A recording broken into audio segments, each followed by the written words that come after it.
নমস্কার, আমার নাম মিস্টার লায়ার। আমি এই নামে গান লিখে থাকি, গানের সুর করে থাকি এবং গেয়েও থাকি। আমি একজন ভীষণ ক্ষুদ্র ইন্ডিপেন্ডেন্ট সিঙ্গার সং রাইটার এবং সত্যি কথা বলতে কি আমার প্রথম গানই এখনো রিলিজড হয়নি।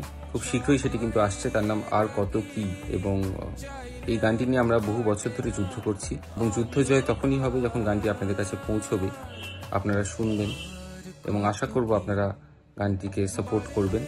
ও হ্যাঁ, বলতে ভুলে গেছিলাম, এর একটি ভিডিও আছে যেটি আমার ইউটিউব চ্যানেলেও কিন্তু আসবে এবং আশা করব যে আপনাদের সাপোর্টের মাধ্যমে আমি আরও কাজ পরে করতে পারবো। কারণ আমি এই গান বাজনার সমুদ্রে একটি ক্ষুদ্র বিন্দু বলেই নিজেকে মনে করি এবং সেরকমই থাকবো। কিন্তু এই বিন্দুও অনেক দূর যেতে পারে যদি মানুষের ভালোবাসা সেটি পায়। তাই আর কত কি অবশ্যই শুনবেন, এই অনুরোধটি রইল। ধন্যবাদ।